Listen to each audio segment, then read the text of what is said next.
Saudara, hari ini saya akan sambungkan khotbah hamba-hambanya tentang komunitas yang saling membangun, empowering community. Nah, saudara, lawan daripada empowering adalah destructive, saudara. Apa itu, saudara? Meruntuhkan ataupun merusakkan, saudara, ya. Jadi saudara, komunitas yang membangun itu tidak merusakkan, tapi saudara memperbaiki yang rusak justru. Haleluya. Makanya aneh kalau ada komunitas, saudaraku yang kekasih, ya, membicarakan temannya yang rusak. Saudara harus cek. Nah, hari ini saya akan bicara sharing yang sederhana tentang empowering community. Saudaraku yang kekasih, kenapa saya katakan sederhana? Saudara bisa assess, saudara, ya, dalam kehidupan kita, bagaimana komunitas yang saling membangun. Kalau ada teman-temanmu posting sesuatu di FB atau di Instagramnya, yang bagus dan yang baik, saudara, yang perlu dipertanyakan, saudara, bukan komunitas. Betul nggak? Benar nggak saudara membangun teman dan komunitas? Orang yang membangun itu mensupport pasti. Engkau nggak bisa kasih sumbang saran, paling nggak ngasih jempol. Kalau itu pun Anda tidak lakukan, maka empowering community akan menjadi teori. Ada satu pembacaan firman Tuhan yang memberkati saya waktu teringat akan judul ini, saudara, yaitu tentang Gideon. Gideon itu, saudaraku yang kekasih, artinya adalah penebang dan pemukul. Kenapa Gideon dikatakan Yerubbaal? Karena saudara tahu dia punya sejarah. Dialah yang memerangi penyembahan-penyembahan berhala itu, saudaraku yang kekasih. Haleluya. Yang namanya Baal dan Asyera. Hakim-Hakim 8 ayat yang pertama sampai dengan ayat yang ketiga saya ambil dari bahasa Indonesia masa kini.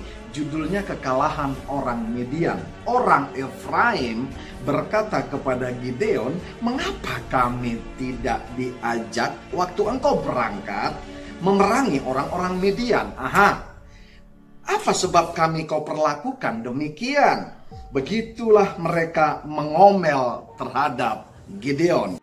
Tetapi Gideon menjawab, "Apa yang saya lakukan tidaklah berarti bila dibandingkan dengan apa yang sudah kalian lakukan. Walaupun yang kalian lakukan hanya sedikit, tetapi yang sedikit itu juga lebih berharga daripada semua yang telah dilakukan oleh seluruh pasukan kaum saya."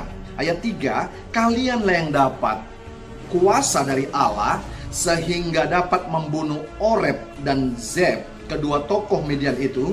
Dibandingkan dengan itu, apakah jasa saya?" Setelah Gideon berkata demikian, mereka tidak marah lagi. Saudara, unik ini cerita, saudaraku yang kasih. Setelah Gideon memenangkan pertarungan pertempuran, dan saudaraku yang kasih, uniknya dari 32.000 pasukan yang dibawanya, saudara, cuma satu kali hentakan Tuhan berkata, siapa yang takut, siapa yang ragu, dia katakan pulang dan enyah, saudaraku yang kasih.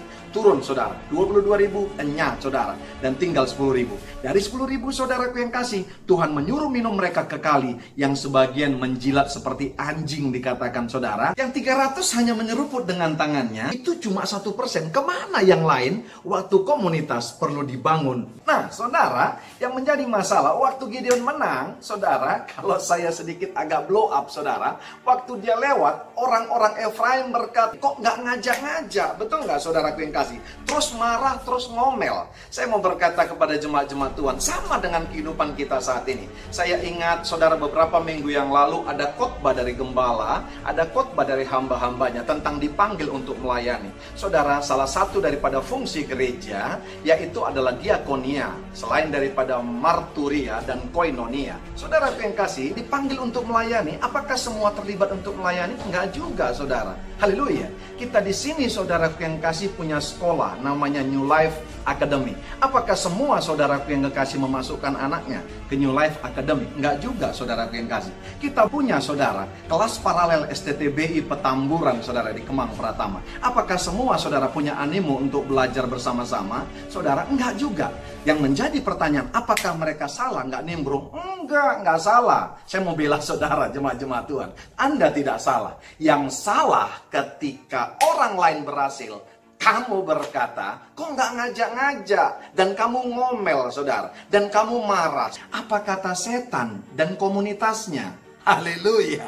Amin, saudara. Yang salah itu kalau kamu berkata orang sudah berhasil, anak orang sudah berhasil, kok nggak bilang-bilang sih ada sekolah di sini? Kok nggak ngajak-ngajak sih sekolah? Kok nggak ngajak-ngajak sih pelayanan? Saya mau berkata, dalam komunitas kadang-kadang ada orang seperti itu, saudara. Yang pertama, memang ada orang tidak mau dibangun. Yang kedua, kenapa Anda tidak diajak? Mungkin saudara itu bukan kapasitasmu. Saudara, makanya saya katakan, saudara, yang menghancurkan komunitas itu, yang pertama adalah asumsi. Saudara, orang berasumsi ini, saudara, ya, maka parah, saudara. Karena asumsi itu tingkat pengetahuan yang paling rendah. Kenapa saya katakan tingkat pengetahuan paling rendah? Lihat, orang-orang yang berasumsi itu ada kalanya tidak mau menyelesaikan masalahnya kepada orang yang diasumsikannya, saudara. Selesaikan aja sama orangnya, jangan berasumsi.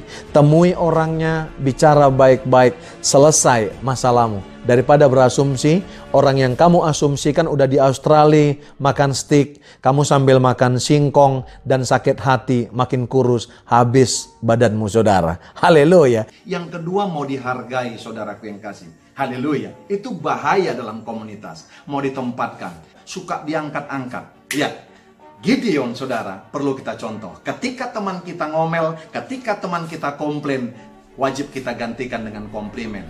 Kalau engkau lagi di kedai kopi, kasih dia kopi, kasih snack, saudara. Itu komplimennya. Tapi kalau di jalan, seperti Gideon, saudara.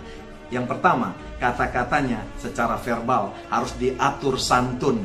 Gideon, saudara, sebenarnya dia lagi mengucapkan bahasa sarkasme. Dia lagi membalik kepada mereka. Siapa lawa ini? Iya kan? Siapalah saya ini? Seharusnya kalian yang punya kuasa, lebih powernya daripada saya. Gideon membalikkan kata itu dengan santun. Yang kedua, saudara, mari saudaraku yang kekasih, kita apresiasi mereka. Teman-teman yang di komunitas yang komplain, biar damai di bumi, damai di surga. Saya percaya kita lakukan dalam komunitas hal yang sederhana ini. Komunitas kita akan menjadi dahsyat dan luar biasa. Dari saya, Pendeta Royal Purba, menyapa jemaat-jemaat Tuhan dan sahabat-sahabat excellent. God bless you all.